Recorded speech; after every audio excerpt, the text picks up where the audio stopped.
who has heard of the sommelier program? The majority of people know. Yeah. If you're even like a little bit of a foodie, you know what a somm is. Yeah. So then I say, well, Cicerone is the beer equivalent to that. And then they go, oh, no shit.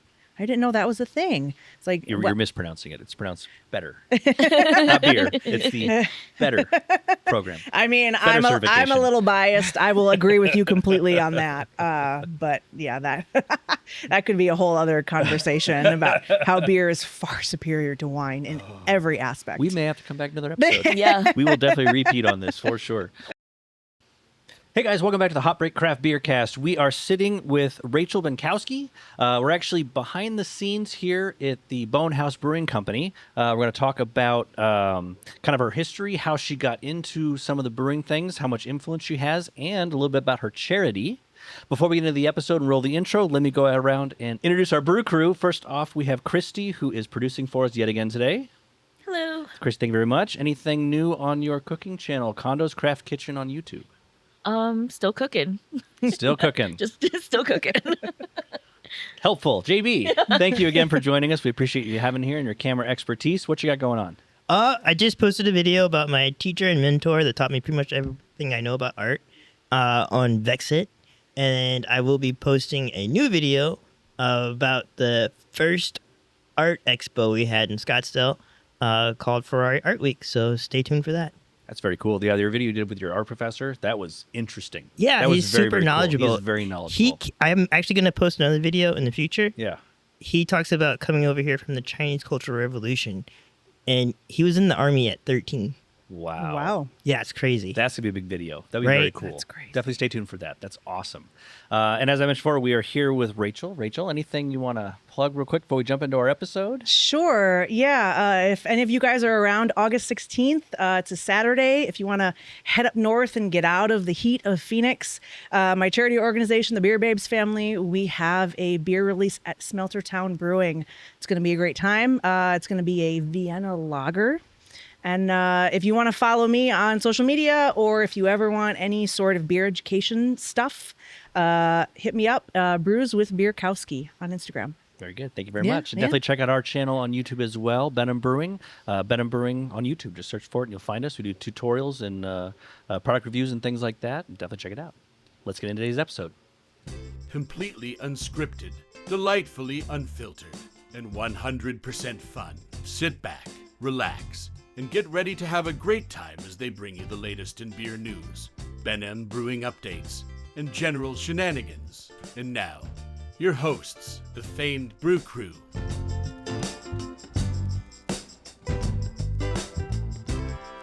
Oh, you started without us. Oh, yeah. Sorry. I didn't want couldn't JB to help be it. alone, So did Brian. I started That's to. delicious. We're gonna. Okay. This is really good. It's airy. It's a great drink for the summer in Arizona. It's a good very cool crisp. drink. Let's go ahead and jump into it, JB. So what beer did you end up with? The prickly pear ale. The prickly pear. Oh, that's right. Yes. Rachel was asking us kind of what you liked, and I said not IPA, but a lot of the other stuff you tried. And you had a sour the last time. Yeah, I did. Yeah. Which I'm typically not into sours. One of my friends that brews, he makes really good sours. However, generally I'm like ales or lagers. Yeah. Or porters. Yeah. Is this the one that you told me is? Yes, that's Okay. our flagship Westie. Sweet. Okay. Yep. Oh, I'm so excited. Did you even open that for you? The Baron of got it? Arizona. I got it. Are you sure? Yeah. Okay. I'm here too if you While need. you're doing that, and I got the Beer Load support. Light Thank you. Kölsch. Yep. And this is a Pilsner, you said.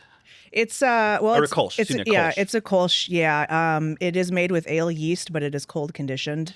Oh. So it's got that nice crisp lager-esque quality to it. But Okay. we can get it done in a couple of weeks. Yeah. You know? So are Yeah. you doing it? I don't mean to get technical. Sorry, I'm going to nerd out now. That's okay. So you do it at normal ale temperatures, or do you drop it down a little bit? We to slow drop it. down? You Yeah. do. I don't know the exact temperature that we condition I don't want to it give at, away all the but- secrets, but okay. So it's ale Yeah. yeast. You cold ferment it, and then you basically lager it at the end to. Yeah. Okay. Yeah. Okay. It's beautiful. It's crystal clear for It the most part. is, yeah. This does not look filtered. We don't filter any of our Good. beers. Yeah. That's yeah. perfect. I was gonna say it doesn't have that filtered look to it where it's just perfectly crisp. No, this has definitely been bright tank conditioned. It is beautiful. Yeah. I'm gonna take a sip if that's okay. Please do. And what are you having? I've got our latest collaboration with Smeltertown Sycamore Gold. It's a double dry hopped Westie. Okay. This beer is really, really nice. It would be a good gateway West Coast IPA. It's really soft. It's not super bitter. It's not super cloudy. No. Well, No. and it shouldn't be for a Westie. It should be relatively I clear. think I confuse hazies and Westies. Yeah. So yeah, hazies are going to be your New England IPA. Yes. Juicy IPA. Okay. So they definitely should be relatively opaque. Okay. But a West Coast IPA comes more from the American IPA tradition, which is a clear beer. Yes. Generally. Okay. Yeah. Craft interpretations, of course, are always going to be different. Yeah. But yeah. they should be clear-ish. Ish. Right. Yeah. Okay. Fair enough. No, so you like the West Coast style, like I do, for the most part. A little more bitter. Yeah. Yeah. This is the resiny kind of hoppy. Yeah. Versus this is really good, by the way. That's a really, really good beer. This is their flagship IPA, the Baron of Arizona. Yeah. That's a cool name. Yeah, it's really good. It's exactly what I'd expect a West Coast IPA to taste like. It's hop forward, but not like too in your face. Yeah. It's really good. nice. Okay. Well, thank you for the beers. And Thank stuff you. today. Yeah, We you're appreciate you taking welcome. the time to sit down with us. Yeah, too, of course. and have us in and deal with our madness as we kind of roll in with everything. Hey, this is the perfect place for it. So Well, and so you guys were doing or Bone Haus, which is where we're at right now. You guys were doing yoga this morning, and so we're actually in the fermentation room, which I think is really, really cool. And you guys probably can't hear it on camera, on mic. I just started. Like I haven't even camera, had mic. any- There's mics on the camera. There's It's already going downhill. It's fine. But we can hear some of the fermenters bubbling away in the background. It's really, really cool. So it's kind of nice because I don't think we've never shot a podcast actually in the fermentation room before. Like this is normally like, here's the gate, you can look at it, Yeah. but just stay out. Well, So it worked out for the better then. Oh, it was perfect. Yeah, This is fantastic. yeah. So we'll have to come back and actually take a deeper dive into Bone Haus itself and kind of show off some of the stuff that I've seen. It looks like a beautiful brewery. I love the theme and the and I because we came in the back, I haven't actually been out in the front yet. Yeah. So, but from what I saw just briefly back, there looks like there's kind of a mine shaft with some rocks and a lot of dark wood, very old west. Is Tombstone a bad descriptor? No, it's actually a perfect descriptor. Okay. So the whole inspiration behind our can artwork and the stories on the back of the cans that you see, it all ties into Arizona mining history. And all of our beers are named after real people, real places, real historic things that happened in Arizona during the 1850s. Load. That's a mining term. I think, yes. Yeah. I was like, now I get it. I can't remember off the top of my head, but yeah, like a load of gold, I would assume. The mother lode. Yeah, exactly. The Baron of Arizona, he was a real person. Engelman's elixir, he was also a real person. That he was a botanist that named, all the prickly pear cacti and stuff like that. So Oh, wow. yeah, the story behind each beer is on the back of the can here. So if you want to, Wow. yeah, so and every cool. can tells a different story. And like I said, it's all real people, real places, real things. Wow. That's Yeah. super unique. So I love it. you've been with working with Bone Haus since I heard you say 2018 or was it before that? 2018. Okay. Yep. So what got you started into craft beer and things? Like what was the thing that made you really so much into it? Well, I didn't really start drinking at all until I was in grad school. Okay. And that was just because the people that I hung out with didn't really drink. I was working while going to school. I was just very focused. So when I got to grad school, I started hanging out, with new friends, and we would all go out to craft beer bars. This was really before that craft beer was like a huge thing. This was 2009, 2010. I went to school in Memphis. And we started doing, trivia nights at this place called the Flying Saucer. And that's a chain down there in the southeast. And they're known for like 120 different taps from all over the world. Jeez. And so that's kind of where I started learning about beer, trying different kind of beers. And then flash forward to 2018, I was going through a divorce and I knew that I was going to need a second job. And I was like, well, I don't want to wait tables because that no. I was like, I want to work in a bar situation of some sort. Sure. And I was like, well, I really like beer, so I'll try to work at a brewery. And I made a beer-centric resume that like just talked about beer and me and why I like beer and why you should hire me and things like that. And I sent it to every brewery in the Phoenix Valley at that time, which there was maybe 10, 12, 15. And Bone Haus was the only one that responded to me. Okay. And it was because Keith, the owner, he knew me. I live here in town, so I drank here. Got to drink local. Yeah. And his email response to me was like, yeah, you're hired. Come on in. We'll talk about scheduling. So. That's awesome. Oh, wow. Yeah. He didn't even have to like bat an eye. He was like, yeah, come on in. Yeah, we'll make it work for you. So did you have kind of the knowledge that you have today when you had first applied as far as Not the at all. history and the understanding the styles but you knew you kind of you wanted to work in a brewery and you had a passion for craft beer, just kind of getting started, and you kind of took a leap there. Well, and so did Keith. He certainly did. Well, my background academically is in history and archaeology. I have a graduate degree in Egyptology specifically. So even drinking here, like Keith and I always bonded over history and like everything that this place is. Yes. So that kind of just naturally melded into, the branding that's here and what I already knew and could bring to the table in a different way. So it was just kind of perfect. So was it always Keith's vision to have this much story and history behind the brand? Okay. Yeah. So you kind of came in and helped to really reinforce and supplement and make it, I don't want to say stronger because I'm sure Keith was fine, but just with the knowledge and stuff that you brought probably helped to solidify what you guys plan and what you do. Because a lot of thought goes into So the much. Stories and the art and So much. Yeah. Hours of research, looking up real names and real places and making sure that it's accurate. And and then Keith comes up with the fictional part of, the stories. Yeah. Yeah. So when did you start digging into the history of the beer? Did that start to progress before you joined Bone Haus, or was that kind of after? It was certainly after, Okay. once I was in the industry, having been so, enmeshed in history just overall for a very long time. I started teaching beer schools here at Bone Haus. I've seen that. And initially my focus was more the history side of beer things. Obviously it has expanded to much more beyond that. But that was sort of the impetus of beer school, was like, well, let me use my history background, apply it to this new world that I'm in, the beer world, and kind of see, what happens. So what is is beer school kind of a one set curriculum, or do you focus in one class on the history, one class on the styles, or is it kind of a mixture of everything all in one? Like give me a breakdown of the beer school. Like, so it's a mixture of everything. So you get a flight of beer that is curated by me and what I want to talk about, that month. We teach it once a month. And it depends, what we have on tap. If there's something new, obviously we're going to throw that in there. and it's the first Tuesday of every month? The second Tuesday. Second Tuesday of every month, excuse me. Yeah. And, I'll talk about, some historical aspect maybe about each beer, each, course is a different subject or something, different to talk about. So it could be history related. It could be, brewing related. It could be about style characteristics, really anything. So every month the class is different. So if you go to Yeah. one month, the next month is going to be different beers, different history, different everything. Yeah. It doesn't repeat. So Yeah. if you miss out on a month, you're out of luck. Yeah. Yeah.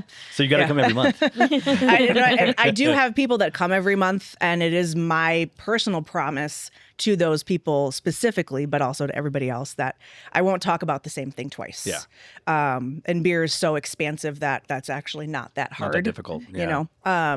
And so, people do come back month after month after month. That's fantastic. We Do you have started- a test at the end? No. No? No, but it is pretty cool to see people that have been coming. We started beer school in 2021 after COVID, and them coming back and having learned things, like I'll ask a question and somebody will, that's been to beer school several times will be like, I know that answer, it's really cool. Well, that's really cool It's when you really have students cool. that come back and they actually know the answer to something like, oh, I remember that one. Like that's Yep. that has to make you feel really good, you know? They're actually retaining the information. in Yeah. there. It's That's it's really amazing. it's Yeah. really fun. And the beer throughout the class isn't like wiping away the knowledge. Like Yeah. you've got Yeah. the portions are correct. Yeah, 20 ounces of beer total. 4 or 5 ounce pours. Yeah. It's perfect. Enough for a flavor, enough for taste, Yeah. talk about, discuss. That's really cool. I don't think I've ever heard of anybody doing like a beer school or anything, at least in Arizona. I've never heard of that It at a brewery. there have been many folks that have tried, but Okay. they have not been as successful as I have been. Okay. And I can't say why that is.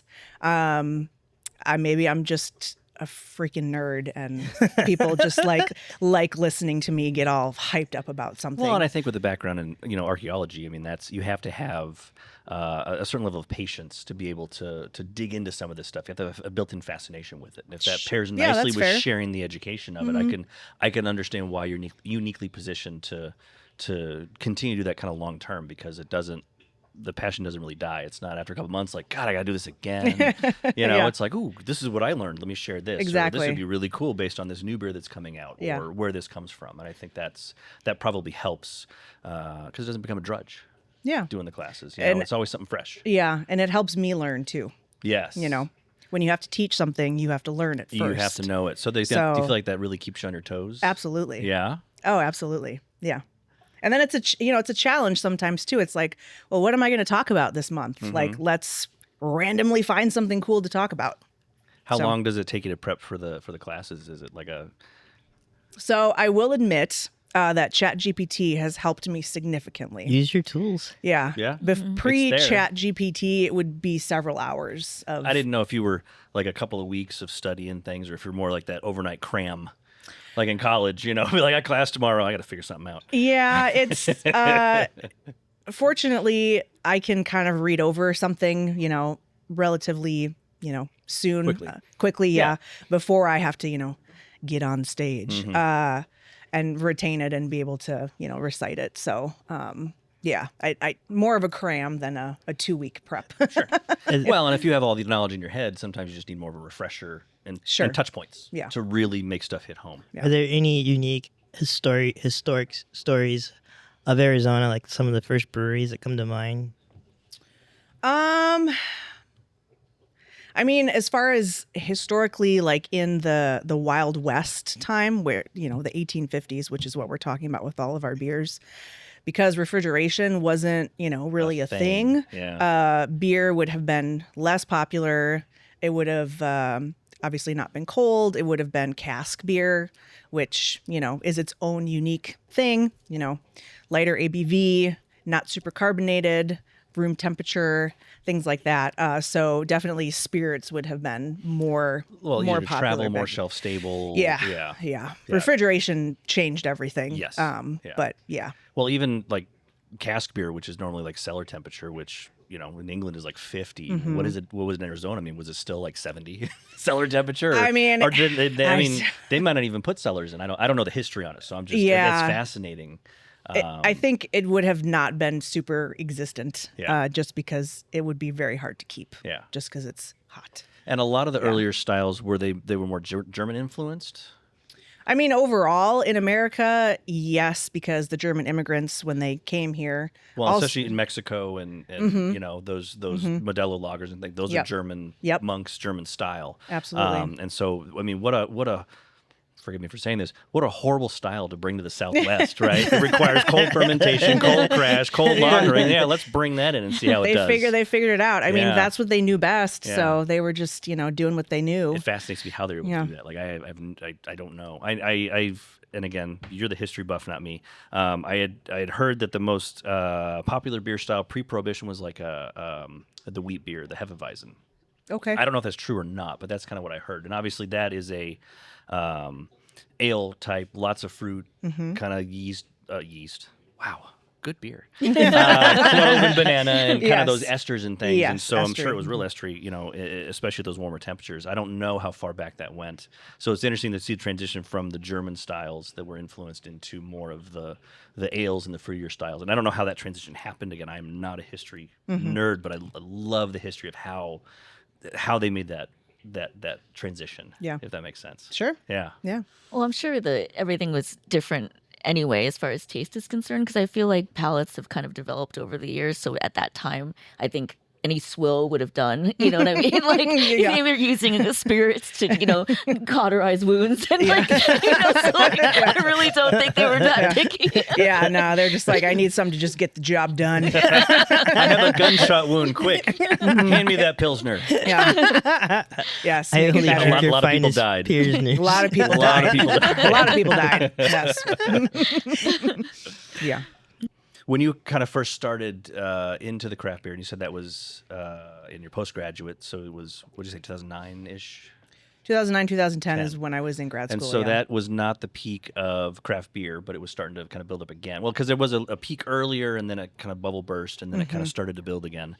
And I think we started homebrewing, or at least I did about 2007 is when I got into it, because I was excited to brew beers that you couldn't get locally. They didn't have Sure. the distribution. So That's a good reason to homebrew. exactly. I Yeah. could brew styles that I couldn't get from Belgium or from Germany, so it was a lot of fun to explore those flavors that you've never had. Now, Yeah. how close they were to the actual Yeah. style, Well, I had no point of reference. if it's drinkable. It was great. Yeah. It got my gunshot wound. So it was, Hey, there you go. it was drinkable and it killed all the bacteria. Yes. What were you drinking when you first started? Because it was obviously the craft beer wasn't quite as widespread. You're kind of getting into it. So what were your kind of go-tos when you first started? Like My favorite beer at the time when I was in grad school, it was Pyramid Apricot Wheat.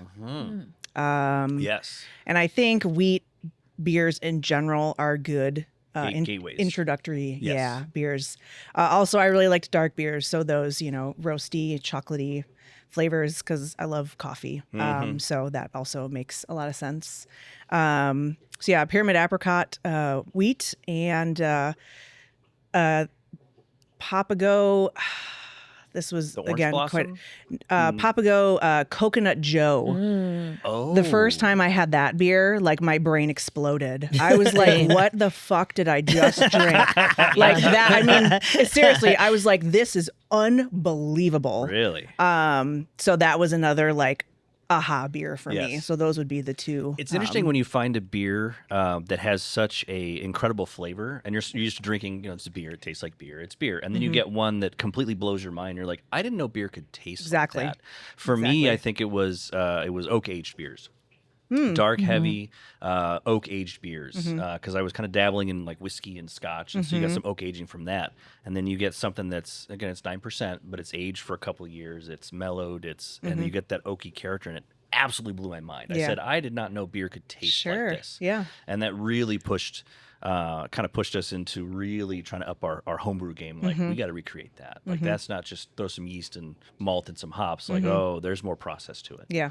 And that really ignited, I think, a lot of the fun. So I understand 100% when you say it blew your mind. Blew your mind. Yeah. It's like the aha moment, the light bulb is going off. Oh, yeah. You're like, holy crap, I got to find more of whatever this is. Yeah. Yeah. Yeah, you just unlocked some core memories for me. 'Cause Oh, yeah? that was my I saw you spot. shaking your head. Oh, Yes. Yeah. That did the same thing to me too. I could drink like just mugs, and appears to be rich, but it's really not. It's just this like kind of the perfect amount of sweetness, but bold notes. And they would serve it in the mugs, the big mugs, and I'm just like, oh my god, I spent many a night there. So They had And to that- carry her out. What? It was the same beer, though. yeah, Coconut Joe? Coconut Joe. Yep. So Yeah. I've never had that. I hadn't heard of it. What's the flavor profile? I mean, besides coconut. So it's been a very long time since I've had it. Okay. But from what I can recall, it's I believe it's a stout. I don't Okay. think it was a porter. I don't think it was a high ABV stout either. So maybe a dry Irish stout base, but so roasty, dark chocolatey, but then coconutty. Yeah. And I love coconut. Yeah. So yeah, I don't know. I feel like when Papago had reopened, now they're closed again. They did have it there, Unfortunately, I did not go to have the beer again. Right. But I don't know if Huss still makes that or not. But I think I was in downtown Phoenix at the Huss location, and I'm pretty sure that I had it there one night, Okay. but it was a night, so I don't remember. But I'm pretty sure that I drank it there, so Yeah. we still might have a chance. Yeah. It's super creamy too. Like it's just The mouthfeel on it. Yeah, Okay. it's really good. I think you'd like it. So I'll it try might to be a find milk stout then, Yeah, if it's got a good mouthfeel. yeah. With some lactose in it to help boost Possibly. the mouthfeel. Yeah. Okay. Yeah. Yeah, worth seeking out. Maybe if it's still out there. Yeah. I'll have to go on a beer hunt. Yeah. Oh, that'd be Beer great. hunt. Yeah. That sounds cool. Yeah. Bring your camera, JP. We were talking about doing like a beer brewery vlog where we just go to a bunch of breweries and have like either Waymo drive us around or some driver. So we I mean, that sounds like Yeah. a lot of fun. I think the challenge is after a couple of brew pubs, your camera shots kind of droop a little. well, we have to get a camera person to help us. Designated camera operator. Yeah. It's interesting when you talk about the coconut in the stout and the experimentation of flavors that brewers go through to kind of reinvent or be inspired by something to create. I think we're past a lot of the extreme beers that the triple hopped super massive IPA. 110 IBUs plus. They're putting flour in the hazies to make sure they stay hazy. Just some extreme cake beer where they throw a whole cake in the beer. And it's like, well, it's a great novelty thing. But I've always been, and this is my own opinion. So if you like that kind of beer, no offense, whatever gets you drinking, because beer's a social beverage, totally fine. Yeah, beer's subjective. Not necessarily my cup of tea, but I feel like the industry has started to kind of pull back from that a little bit and focus more on the traditional styles. And that's just from my tiny little perspective. Someone that's in the beer industry like yourself, have you noticed that, or is it still trying to create the big beers, the unique flavors and glitter and all the weird The glitter, yeah. No, certainly the American palates naturally change and evolve, as we, change and evolve as humans. So 5, years ago, 3 years ago, where places would have 4 or 5 hazies, on tap, that was the best. IPA style generally, I think, is still the best selling, style of beer in America. But, we're seeing more trends towards West Coast styles or American IPAs. And certainly more traditional styles too. The crispy boys, as they call them, nice lagers, German style lagers like a Kölsch, American light lagers, pilsners, Czech style pilsners, blonde ales, I think that people are a little bit exhausted. Some palate fatigue. I certainly have palate fatigue with hazies. I used to love them. I used to drink them all the time because it was something new and exciting and really cool. And every brewery had, several of them. So it's like, well, yeah, why wouldn't I try this? But now, probably if I'm out, I'm going to choose a West Coast IPA over a hazy IPA every single time, just because I'm tired of that profile in general. Yeah. And I think other people are too. And that's why you're seeing this resurgence of the more traditional, more the classic styles of and beer. Even when we came in today and you were kind of going around saying, hey, what do you guys prefer to drink? So, and you mentioned the Kölsch, and I'm like, ooh, yes. Yep. Yeah, you lit up. You're like, I want that one. No, I love the German, the crisp, but double IPAs I love, the stouts, the porters, the Belgian styles. Like we drink the gambit really. Like we don't really discriminate for the most part, but just especially when it's hot out, and maybe it's because I'm getting older. I don't know. I just like the lighter, crisper sometimes, and little day drinking. Well, that's totally fine. Yeah. I mean, there's a time and a place for all beer. So Yes. yeah. unless it's a Hefeweizen or a Saison for Brian. Okay, that's fair. That is fair. I mentally blocked those styles. Hefeweizen, the traditional ones. I'm not a fan of the clove banana ester. Not my cup of tea. Yeah. Some people love that. Yeah. I did go through a lot of Blue Moon, which is more citrus when I was younger. Blue Moon is a wit beer, so yeah, different. I stand corrected. Excuse me. Sorry. So the flavor profile of a wit beer, does it tend to be more citrus? Yeah. Or is so, that unique to Blue Moon? So usually orange peel and coriander is traditionally in a Belgian wit beer. Okay. It's going to be lighter in body. Still can have some of those esters in it, but not as pronounced as a German style hef. Okay. Which makes it a lot easier to drink. I find Hefts to also be very heavy. I'm not a huge fan. Yeah. But yeah, that's a great style for a lot of people to start out with, though, and the wit beers are as well too. Yeah. So No, that's good. And then the saison, like you mentioned, like I'm not a huge fan of the farmhouse kind of saison. Like what no. turns you off about that? That's my favorite style. Oh, So I don't know. Maybe I haven't had a good one. Yeah. It could be the problem because I want to like it. I mean, I want to like some of the funk and the I'm trying to remember the last one I had. It's been so many years. Like I don't even know if I recall the flavor profile. I just am like, no. Just not for you. No. Yeah. But again, to each their own, and whatever you enjoy is okay. I think we've kind of seen that trend a little bit from the homebrew side, not necessarily from a consumption standpoint, but from brewing technique. Sometimes homebrewers can be a little snobby if they've got a big giant, all grain system and they don't do extract anymore and all of that, and so they'll look down on someone that wants to learn and wants to come in, and it's like, no, it doesn't That's matter. a bummer. It doesn't matter what system you use. Like, if you're making beer and you enjoy it, then kudos to you. Don't look down on others who want to learn. And that may be the gateway for them to get into more advanced brewing and stuff, or maybe not. And they just want to do their little thing and they enjoy it and their friends enjoy it and their family enjoy it. And, there's nothing wrong with that. It goes the same with beer styles. Like, I don't look down on anybody for drinking. No. Even if it's the big beer. Not even them. Yeah. No, beer is completely subjective. I like to say that there are no wrong answers. Yeah, ever. Unless it's a saison. Where do you see the beer brewing industry going? So I mean, things are definitely changing. I personally feel like the business model of we make really good beer, come drink it in the tap room that worked 5 years ago is not a solid plan anymore.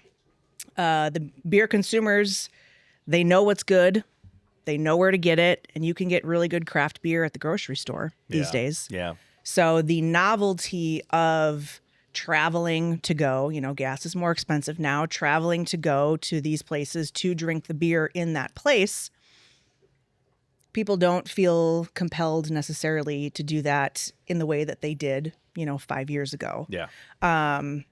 And so breweries are going to have to get a little more creative in ways to get people to come into the tap room. We've unfortunately seen several closures, in the last 6 months. Yeah. And, some places can adapt and overcome, and then some places might have a harder time doing that. But we're in a downfall right now, and it's for sure. It's going to be devastating, to see other places close, because I think that's inevitable. And the places that are closing have rock solid beer. It's not like it has nothing to do with the beer. Oh, not at all. Yeah. No. It's just consumers. This is not a negative thing to say. Consumers are spoiled. Like we have had good craft beer for years now, and they're not showing up like they used to. Yeah. Also, the younger generation is not consuming alcohol. 100%. I think, at least here in Arizona, it's interesting to talk to people in different states what their theories are, because not all states, have legal marijuana. We do here in Arizona, obviously. And it has been my observation that the younger generation is leaning more towards that and less on alcohol. Yeah. So that's a whole other thing. It'll be interesting to see how the industry evolves and adapts based on the younger generation that's coming up. Yeah. To get something in that will attract them to maybe come by and frequent and maybe try one of the other beers. But, we've seen a big change with seltzers has been a big one putting on tap. Where they'll put a couple seltzers, craft seltzers that they're making, and they put them on tap, and that kind of helps broaden the selection for brewers. Sure, for consumers. Thank you. That are coming in, and it might prompt some people to try a seltzer. Like, oh, that's good. I've never had. Let me try this beer, and maybe it'll help push towards beer. But it's been interesting to see the evolution of what the brewers are doing and activities. Yeah, and that's a good point too. Having options for non-beer drinkers is pretty crucial. Mm-hmm. So whether, and it, you know, we don't have a license here to serve wine. But that's something that we're strongly considering because, you know, not everybody drinks beer. Yeah. And, you know, it's not uncommon for people to come in and they're like, hey, you know, what do you have? And it's like, well, we only serve what we make and we only make beer. And, you know, whoever they're with is like, well, I don't drink beer. So then they turn around and they leave, which is obviously a bummer. So having, you know, more options is important. It's not a bad thing. And having non-alcoholic options is also absolutely crucial. Yeah, that's definitely something Absolutely that crucial. started to trend quite a bit. Yes. It kind of, a couple years ago, it kind of started a little bit, kind of peek its head up, but I think it's really started to push forward. And that's a whole other brewing process in itself to do non-alcoholic. Do you Yeah. guys offer that? We do. So so I got to back up. I just said we only serve what we make. We don't make non-alcoholic beer. We have athletic available. Oh, Okay, that's yeah, good. Solid Beers, Athletic Brewing Company. And then we also make craft sodas too. We make a really good, Oh, that's cool. a really good root beer, like an old school sarsaparilla, and then a really nice cream ale or cream ale, cream soda, cream soda. Yeah. It's been interesting to see how the craft breweries are pivoting and trying to stay within their wheelhouse and Yeah. making craft things, but to broaden the horizon of Yeah. what else can we do. It's going to be an uphill battle for sure. Yeah. And I wish everybody the best because we're all trying to figure it out as we go. Like literally figuring it out as you go. Oh, yeah. We've never been here before. Right. No one's ever been here before. So we just have to navigate it the best we can and lean on each other, you know, and support. And I think you know, going through COVID as a brewery and then the post-COVID landscape was a challenge for breweries to kind of, and again, a lot of them that we've talked to, we're just talking about COVID, like they didn't have a bottle or a canner, and all of a sudden they had to switch from we're serving our tap room to now we have to package. yes. And so they would have to pivot very quickly to Yeah. not only update how they're packaging the beer, but their point of sale systems. Like we're not geared to do this. And Yeah. so that was like one pivot. Okay, good. We got through that. And now the business is changing again. And so I feel like the flexibility and the way you have to adapt seems to be coming like faster and faster and faster. Yeah. Like it's not a trend that stays for a year or two and then it shifts. All of a sudden it's like, this is what we got to adapt to. Oh, okay, nope, that's not working. Let's try this. Okay, that's kind of working, but we got to do something else. Like it's Yep. just, you really have to be quick and agile and mobile to keep up with not only the beer trends, but to reinvent the kind of the craft beer experience. Yeah. Yeah.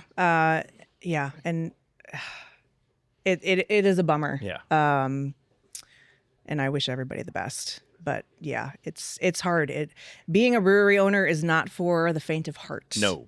I get asked all the time, is it your dream to open up a brewery? And I said, I would never even consider opening a brewery because, You got to have you nerves know, of steel and we- it's a leap of faith. yeah. And it's a constant like, oh shit. unless you have millions and millions of dollars to just mess around with, I would not recommend It's a it, tough especially right now. Yeah, it's a tough Yeah, industry. no. But yeah, I mean, everyone's in different places. Maybe someone has $3 million to throw around, and great, good for you. good for them. That's awesome. Yeah. But yeah, that's not how the majority. We've of seen the same small trend breweries, in the yeah. homebrew community. Like there's less and less homebrewers. A lot of them are aging out. It tends to be an older demographic, and by older I mean our age. But the younger ones aren't brewing, and a lot of them either don't have the space to do brewing because they can't afford a house. Yep. So they're not going to brew in the garage. They don't have a Yep. garage. Yep. The availability of good craft beer. It's easy to go pick up a 6-pack versus is. having to brew for 8 hours and then chill it and ferment it and all of that. So there's a little bit of on our end too.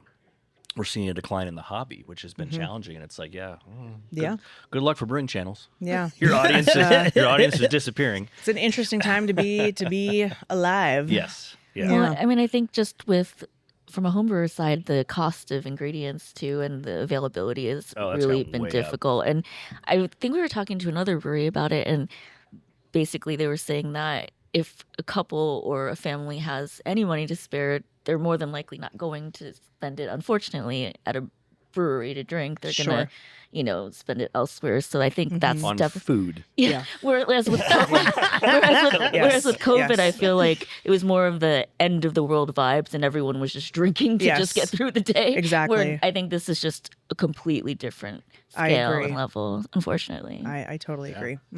So you talked about kind of opening a brewery, and you're like, not in this climate. I absolutely What would not, about your background? Because you enjoyed craft beer, but you're not a home brewer as far as your early history. And I think you talked about, there's a couple of years ago, forgive me, I've been stalking you. That's cool. You talked about potentially starting to learn to brew, or maybe doing a beer within the brewery itself. Have you been able to do that, or is that kind of, you're busy with everything you're doing, so that'd be a tough thing to squeeze in?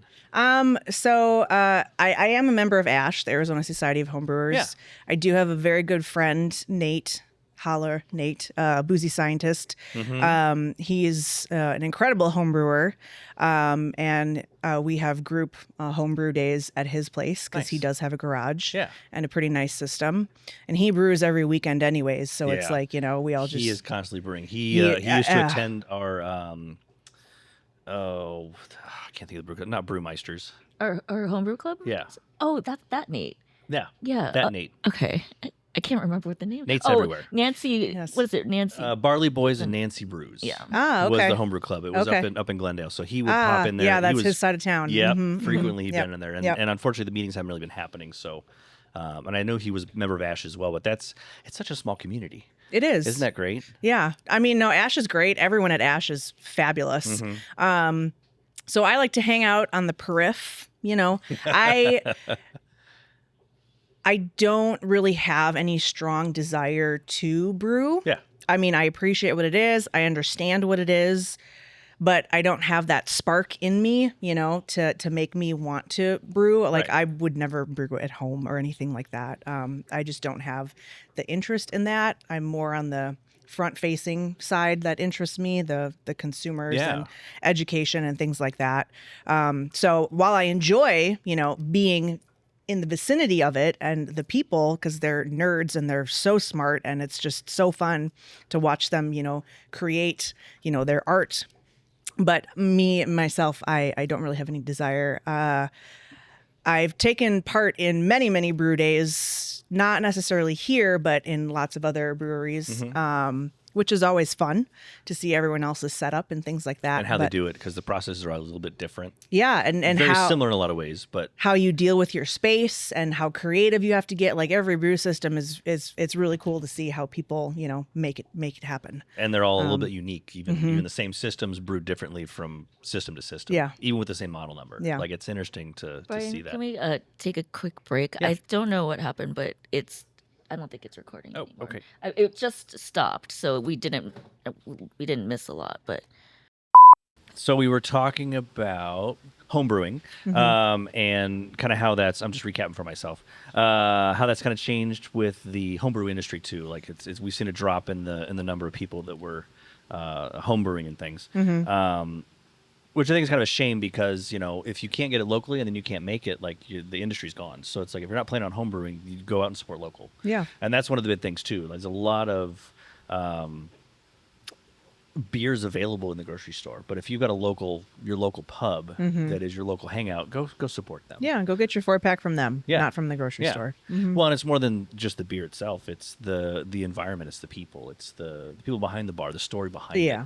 it. We've gone to breweries before where the beers are good, but the staff, and there's no story, there's no heart. I think that's one of the things that sets apart the good brewers or breweries. Yeah, is I the mean, heart behind it. I know I have plenty of friends that say, I go to places for the conversation and for the people, not Yeah. necessarily for the beer. The Yeah. beer, is the lubrication, and it's fine, but that's not why I go there. Right. I go there for the people. Yeah. Yeah. Yeah.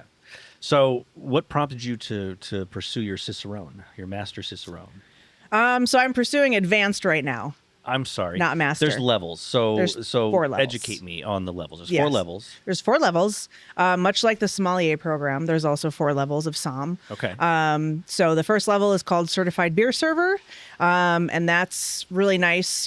Some places require their staff to have that. It's just a general overall, encompassing course about everything related to beer, but on like a very small, broad level. So everything from certain styles and what they should look like and smell like and taste like, to basic brewing processes. Keeping and serving is also a really big important thing, obviously, if you are a beer tender. And so that's level 1. Level 2 is called certified Cicerone. And so I guess a way to kind of describe it is, so your certified beer server would be like high school, certified Cicerone would be like college, advanced would be grad school, and then master would be like a doctorate. Oh, okay. So the leaps between the certifications are pretty exponential, pretty intense. Yeah. Yeah. So yeah, certified. There's like 4,500 people in the world ish that are certified Cicerone. Okay. Advanced, there's less than 200, and master, there's less than 30 in the world. Wow. So it's a pretty prestigious, very elite group thing. Yeah. Just a bunch of super nerds is really all it is. I mean, I use that word a lot, but it's like, how much do you want to know about beer? Well, we can make that happen for you, and whatever level of expertise you want, we can facilitate that. So any sort of off flavor training at the level that you're working on now, or is that? Yeah, so for certified, which is level I currently am, there is off flavor, and then for the advanced portion, there is more off flavor. I did. Recently in April, I passed the tasting portion of the advanced. Congratulations. Thank you. Wow. It was that tough? Insane. Yeah. Yes. I'm shocked, honestly, that I passed. Blind taste testing for style identification, off flavor tastings, where they'll spike a sample and you have to say what off flavor it is, if it is even spiked. Right. I have done that. Got every single one wrong. It's challenging. It was humbling. It's challenging. I mean, because everybody's palate, is so unique, and your genetics determine how you perceive aromas and flavors. Yep. So there's not one answer for everybody. You have to do the work and figure out how you perceive those aromas or flavors. I think one of the ones that this is just the one that pops in my brain. Diacetyl is one. Some people have zero threshold at all; they cannot tell, and others are extremely sensitive. They can to smell it it across the room, and they can pick it up in very, very small parts per million in it. Yep. So it's genetics come into a lot of it. Whether you can pick up on this stuff. So apparently, I have bad genes. Well, that's just. I mean, being or blind. Low standards. Being blind to that. Well, that's you know like, what? Yeah. No, you got low standards. That tracks. That definitely tracks. If the beer isn't making you sick, it's fine. If you can't taste it, whatever. It's just all use good. it for your wounds. There you go. Or as we do, we cook with it. Sure. That's Brian's number one go-to response anytime I'm grimacing before trying any of your beers. It's like, it's not going to kill you. Yeah. You're not going to die, okay? You won't die from this one. Emotionally, maybe, but physically, you'll be fine. That's hilarious. Do you think with the Cicerone program and certifications, do you believe that it is something that you need to be born with, or can you train your palate or do enough research and learnings to kind of get to a point where you can pass it? Because I know that we always joke around about it, but you don't have a horrible palate, but you're always like, I have zero palate, and I don't have the best palate. Yeah, and JB has Their a great palates palate. are better than mine, so I get a lot of feedback from them, which is helpful. But I don't know if it's something that can be taught, or do you think there's only 30 for a reason? Because there's 30 people that have like extremely. They're superior. Yeah. So it's really interesting. There's a lot of different arguments for that question. And unfortunately, like the understanding of the human olfactory system from like a purely sensory, overview is not really well studied or researched. I was at a conference in Atlanta a couple of weeks ago, and a master Cicerone was giving a sensory presentation. Oh, cool. And her name is Jen Blair. She's awesome. She lives in Atlanta. And her whole like focus is the individuality of humans and sensory, and how and why like we are all so different in how we perceive things. And one of the things that she talked about in this lecture was there was a woman that reached out to her that was in a really bad car accident and lost her sense of smell completely. She had some sort of brain damage, and she was in the process of studying for her certified Cicerone. And she was like, I'm devastated. I literally can't smell anymore. Do you think that I can do this? Like, do you think that I'll be able to actually perceive these aromas with my mouth, because I can't smell. Wow. And Jen was like, well, let's fucking find out. Yeah. So they're working together. And she is this woman that was in this horrible accident, is going through the training, and they're learning how, she perceives these, certain aspects of beer, and she's going to try to take the exam and see what happens. So I guess short answer would be, I think probably you can if you're determined enough to. Certainly there are people that are genetically prone to just being better, like with sports or anything else. Right. Like, that's just how life is. that's how, Homo sapiens are. Yeah. But I think, if you make it work for yourself and you learn what these things mean to you and how that then applies to out there, I don't see why you wouldn't be able to. I think because taste is so subjective, and that's probably why it's so difficult to quantify. So based on that, someone that doesn't have a sense of smell, if they can identify the taste to kind of adapt that to what it might actually smell like. Or even like possible. off flavors. Yeah. Sometimes they have a really interesting weird mouthfeel. Like diacetyl can very much feel like you have like an oil, a slick on your buttery oil. Yeah. So you don't have to taste that or smell that. If you can detect that with your tongue, boom, done. So it's about learning yourself. Yes. That's fantastic. Yeah. I didn't realize that there was someone that had lost their sense of smell and was trying to still pursue. She is. I hope she That's passes. wild. Art, right? That's really cool. It's really awesome. Yeah. Wow. Yeah. It's like the Mount Everest of tests when you don't have, Definitely. when you don't have a sense of smell. Exponentially more challenging for sure. Boy, Yeah. if she can get it, wow, Yeah. that's incredible. Yeah. So you find that having the Cicerone levels, certifications, I'm losing the word, but has that helped your appreciation of beer, or are you doing it more to become a better educator as far as beer goes? Or is it just because you're a nerd? All of the above. Okay. Yes. I do love learning. I've always been, pretty good at school. I'm a pretty good test taker. So something like this is certainly a challenge, but it's also fun for me. Yeah.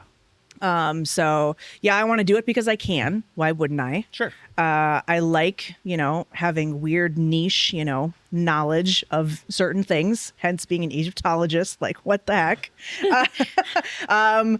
So, But it's still a very elite thing. I mean, people, we say you're an Egyptologist, people don't go like, what's that? I think everyone kind of knows like, oh, that's unique. And I know what that is. yeah, they're like, Cicerone you is freaking, like, what? I actually have no idea what that is. I'm not gonna lie. Egyptologist? Yeah. the study of ancient Egypt. Okay. Yeah. But I think like from a Cicerone standpoint, I think early on when they first kind of launched the program, everyone's like, what the hell's what's a Cicerone? Like, but Oh, I think get a lot that of all the people time. know. Are they still? Oh yeah, people are like, what did you just say? Cicero? I was like, Yeah. no, that was a person. Yeah, so I usually lead into it by saying, who has heard of the sommelier program? The Which majority a lot- of people know. Yeah. If you're even like a little bit of a foodie, you know what a somm is. Yeah. So then I say, well, Cicerone is the beer equivalent to Right. that. And then they go, oh, no shit. I didn't know that was a thing. It's like, You're mispronouncing it. It's pronounced better. Not beer. It's the better program. I mean, Better I'm a certification. little biased. I will agree with you completely on that. But yeah, that that could be a whole other conversation about how beer is far superior to wine in every aspect. We may have to come back another episode. Yeah. We will definitely repeat on this for sure. Well, I feel like just the crowd in general, and I don't mean to make generalizations about this, but we used to joke around about the wine drinkers versus the craft beer drinkers, and how the wine drinkers Spit. Beer drinkers don't. Yeah, it's true. That probably wasn't the point you were making. No, I'm sorry. I railroaded you. Please continue. No, you're good. But it's like the craft beer drinkers, for the most part, are just really chill and cool, and whether you are Cicerone or not, I don't get this pretentious snobby vibe from beer drinkers. Not saying that all wine drinkers are snobby, but if someone is a som or knows a little bit about wine, you surely know about it. Sure, they're telling you about it. Yeah, exactly. Yeah. It's like, I feel like craft beer people are more like, you know what, I don't care. Like, it's really cool, but let's just have a beer and enjoy it and shoot the shit. You know what I mean? Yeah. Well, and the air of wine, even from its beginnings, was always superior. Like, because It wasn't the common drinking man's beverage. Well, even like going back to like ancient times, like the cradle of civilization, ancient Mesopotamia, modern day Iran and Iraq, the Fertile Crescent area, beer was what everybody drank because it was incredible for farming barley. And, as those people started, moving around, as humans tend to do, we don't stay in the same place for very long. As they're moving into other places in the Mediterranean, like Greece, for example, in Italy, those places where barley doesn't grow very well, and grapes grow really well, they were obviously drinking more wine than they were beer. But beer was always seen as, the people from the East, the barbarians, they drank beer. We are not barbarians. We drink wine. So literally from wine's beginning, it was always a superior drink. Always. From the beginning. From literally the beginning. The barbarians We are drank beer. savages. Yes. I'm okay with it. Yeah. I mean, like I'm being a okay with it savage. too. Yeah, I like it. But yeah, and I think, and I love wine. I mean, I don't discriminate when it comes to alcohol. Oh, no, I love wine too. I love all of it. Yeah. And there's some awesome wine people out there. But there are certainly plenty of wine people that do find themselves to be superior. And that has literally been the trajectory from the beginning. From the very... literal, like written down, Yeah. like the barbarians drink beer. We don't do this. Yeah. We are superior to those people. They were so wrong. Yeah.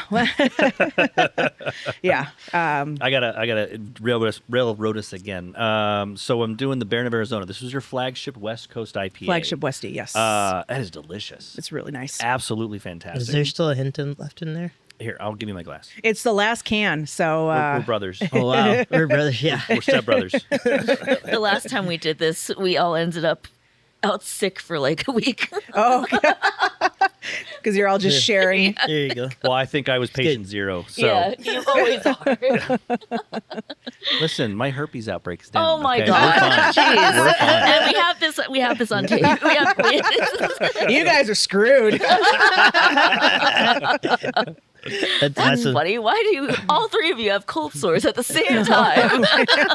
Oh my god. Sounds like a movie. Anyways, Oh, I can't. so to try to get us back on track, here, but this is delicious. Absolutely, it's not overly hoppy.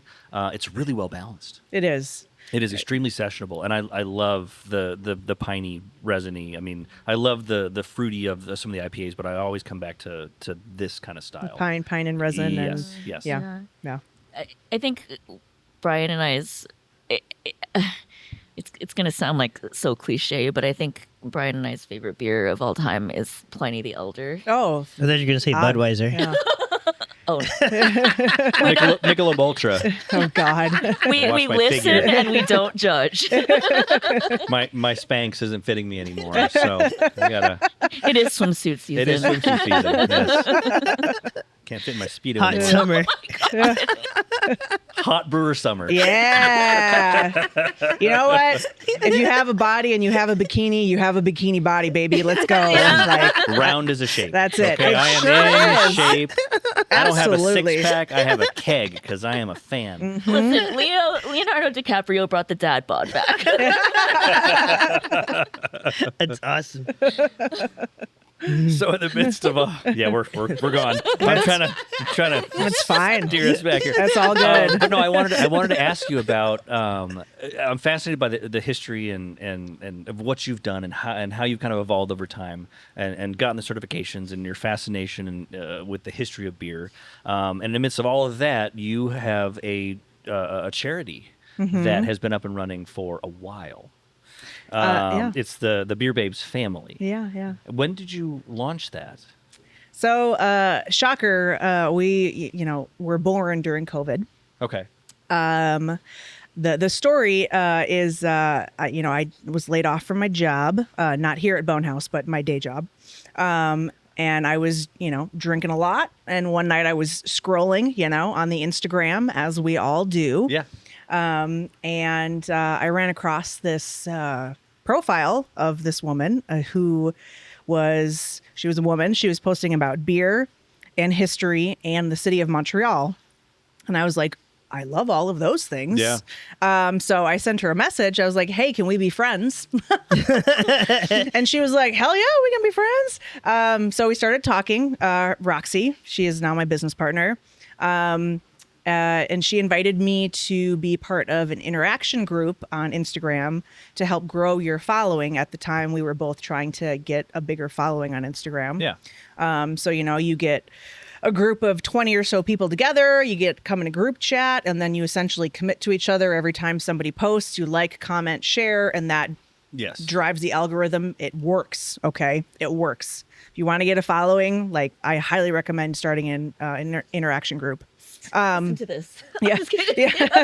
Hang on. Spell that. Interaction group. Group. Yes. Thank you so much for your time today. We appreciate it. Yeah. I got some work to do. Yes. Sorry. Yeah. And so she started that group, and I was like, well, why don't we start one with, women in beer? Yeah. Just women talking about beer. She was like, yeah, that's cool. Let's do it. So, she pulled 10 people in. I pulled 10 people in. And we just jokingly, for funsies, we're like, we'll call it the Beer Babes family. So it was just women posting about beer. We started using the hashtag Beer Babes family. And then that kind of took off. And people started asking us, what is this? And we were like, it's nothing. We're just women that drink beer and we talk about it. Yeah. That's it. So then people that weren't in this interaction group started using the hashtag too, just women talking about beer. They used hashtag Beer Babes family. And then a home brewer here in Cave Creek reached out to us via a friend of mine who was in this original interaction group. And he was like, hey, I want to brew a batch of beer for you guys. You can sell it, for donations, and then donate it to, whatever charity you want. And we were like, hey, man, that's really cool. Yeah, let's do that. He brewed a hibiscus hazy IPA. It was a beautiful beer. It was bright pink. It was gorgeous. He ended up doing 3 or 4 batches of it because people kept wanting it. Yeah. So we raised $900 and we donated it to the Pink Boots Society. Yeah. And that kind of got me and Roxy thinking. We were like, well, clearly this is something that works. Why don't we start our own charity? And she's also in the beer industry. And so since Pink Boots is education focused, they give scholarships for women that want to go to school for brewing, fermentation sciences, things like that. We were like, well, why don't we, do something that's business oriented, since we're both in the business and Pink Boots has education on lock. They're doing a great job.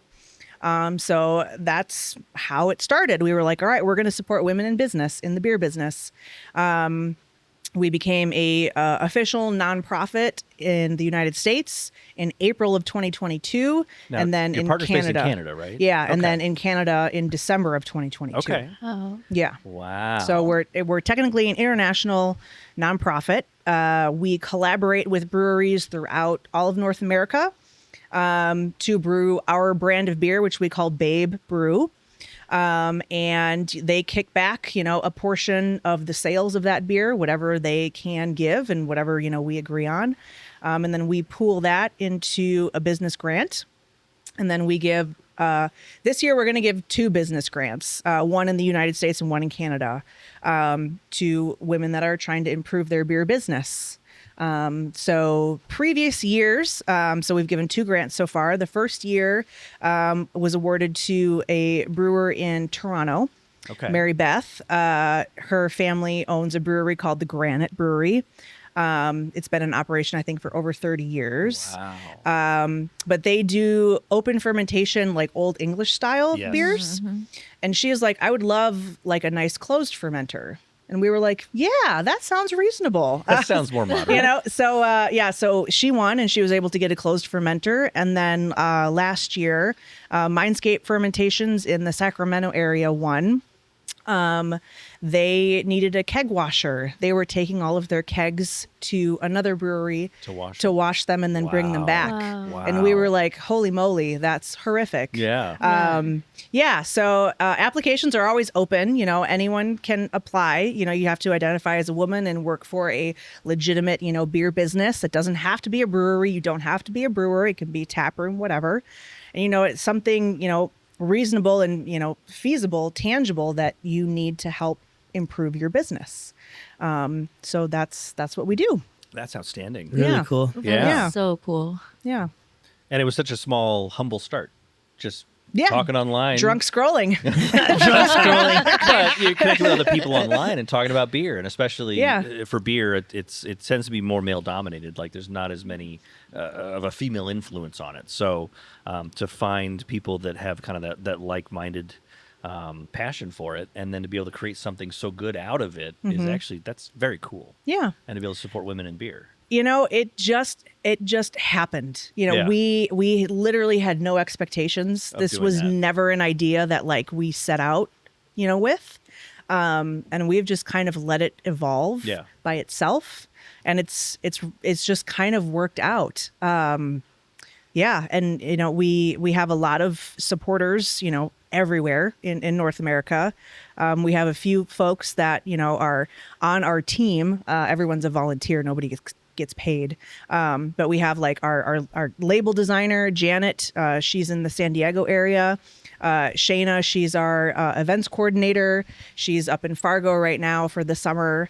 So, we have people that are, on our side that are helping us expand and then the community too, the people that show up to these releases, all over the place. It's awesome. How often are there releases? Is it kind of vary depending on the brewery and the capacity, or is it a pretty consistent thing? Yeah, it's consistent. This year, I think we're going to have just under 50 releases. Wow. So we have several a month, all throughout, North America. Wow.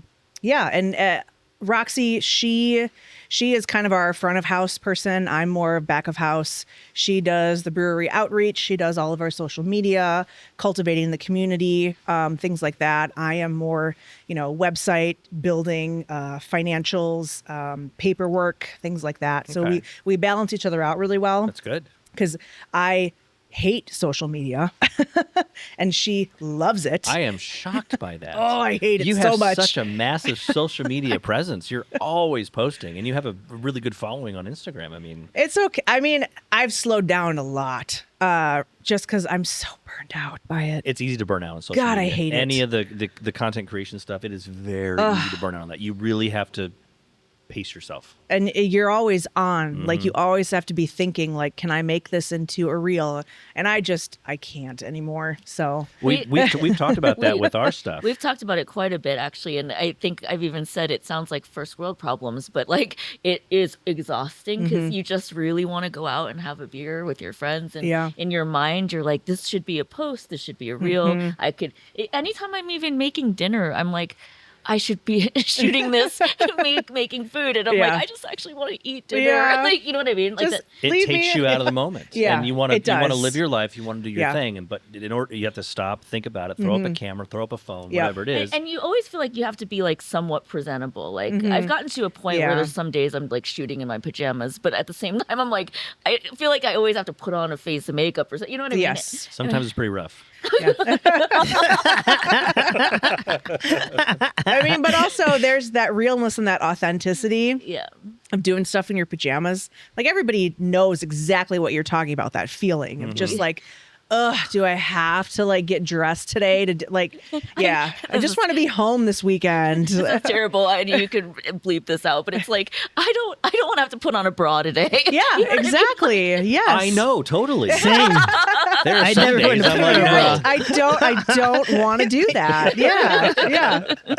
Yeah. I'm not putting on my girdle. Not going to happen. No, not today. I don't care if I'm on camera. No. Not today, Satan. Not today. He's gonna murder me. But like even before we got here, he's like, I had a little bit of a rough sleep, so I was gonna put some cold spoons under my eyes. I got like 3 hours of sleep last yeah. night. I had a rough night. And I'm like, I need to ice my. Yes. I gotta be camera presentable today. Yep, I know that feeling. And he's straight, believe it or not. Yeah. We're gonna have to Being an influencer has totally changed me. It's awful. It sucks. It's spa day. awful. Yeah. It sucks. Guys, we need a spot. Yep. I know all those feelings. Yeah. But it Yeah. definitely takes it out. And it is hard. And there's some aspects where it's rewarded where you're able to connect with people, which is kind of the fun that we get out of our YouTube channel because we get people that ask us questions and we get a lot of thanks too of like, hey, I didn't know how to do that. Thank you for doing this. And it saved me some time. And so that's Yeah. very rewarding Yeah. on the one hand. But like anything, it's a lot of work that goes into it from being social media to YouTube, running a brewery. Like a lot of people don't appreciate when they're sitting at a bar enjoying a craft beer, really how much goes into Yes. to bring that Yeah. to the tap, and not just the physical labor, the stress, the risk, the constant. How can we adapt? How can we survive? Like it's just people don't appreciate it, I think. Not that they don't appreciate it. They don't know enough to appreciate There's a reason why that pint is $9. Yeah. Like we're not just sticking it to you. Right. Like there's There's we're a just reason. trying to make a little bit of money and get you a good product. Right. And yes. Yeah, and Yeah. keep things rolling and Yeah. keep going because once the doors close, it's hard to get reopened again. Oh yeah. Yeah. Yeah. Yeah. Wow, what a dark note to finish on. we're all gonna No, we're die. not done. The reality of the situation. Yeah. You just recently traveled. Does that have anything to do with brewing at all? So the majority of my travel is for the Beer Babes. Okay. For releases. Yeah, I don't travel much for brew days. We like to leave that, for the people that live in those areas, wherever that release is. But locally, if we have, Babe Brew releases, like we've done several here at Bone Haus, obviously, several at Greenwood in downtown Phoenix. Megan's been a great supporter of us since the beginning. And then we actually have a brew day at Smeltertown up in Clarkdale on Tuesday. We're going to have a Babe Brew release up there August 16th. So you guys are welcome to come up. It's a Saturday. That'd be cool. I've always wanted to talk to sure. Megan too. I've been to her brewery at downtown Phoenix, and their beer is phenomenal. And I always thought it'd be cool to talk to her as well. Yeah. Yeah. She's awesome. She's awesome. Well, that'd be great. We may have to check that out. We'll have to look at the calendar and see, but no, that would be awesome. Yeah. If you want to come up for Brew Day on Tuesday, you're more than welcome to if you can get the day off. There's a few of us we're going up. I think there'll be maybe 5 or so This people. coming Tuesday? This coming Tuesday.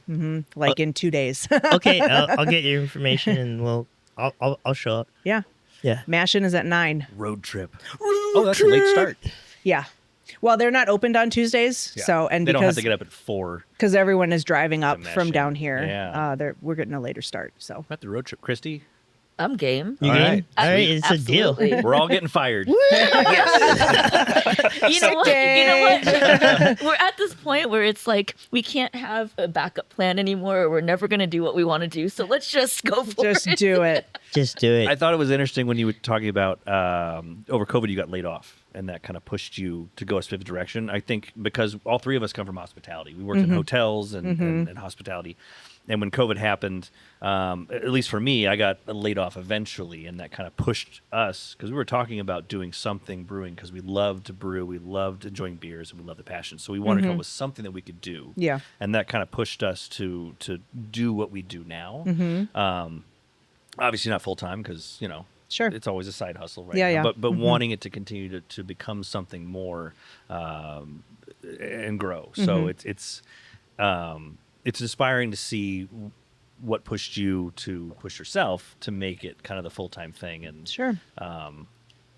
gives me hope. Yeah. I mean, COVID was certainly devastating for a lot of people, Yeah, but yeah. also I've seen some incredible things come out of that lull, Yes. that time where we were all forced to literally like retract back into ourselves And take stock. and think differently for the first time ever, and a lot of really incredible creative things came out of that time. Absolutely. I am personally very grateful for that whole weird, 6 months or whatever it was, because I would not be where I am right now. There's no way. Yeah. So yeah, it was a blessing in disguise for me. I think for a lot of people, I mean, it was obviously very difficult for a lot of people, and Yeah. it didn't necessarily come out the best. But for a number of people, it shifted your way of thinking, and again, taking stock and being like, you know what, I can take a chance now, Sure. because what else have I got to lose? Right. The world's ending, The world is ending, and I can't find toilet paper. and we have God, that was so weird. That oh, was. man. He did- should have had a So weird. trigger warning hang on. on Here that. we go. Yeah. What a time to be alive, man. Yeah. JB knows how to cut right to the heart of the matter. Well, I mean, we think about it from a technology standpoint, and I feel like it did kind of launch a lot of careers for content creators too, because that's where I really believe I mean, where TikTok took off, because people just had time and they just Yeah. scrolled Doom and scroll. doom scroll, and or just being able to remote in on a Zoom or Teams call now. Like none of that existed, or having better delivery. I don't know. Like as much as as dark as it was, I feel like you said, there were some good things that There were came some out good of things it. that came out of it. Glimmers. You got it. You have to stay positive. You can't. Yeah. Yeah. It was bad. It was devastating, but it definitely, looking on the bright side, some good came out of it. Sure. Absolutely. Yeah. Yeah.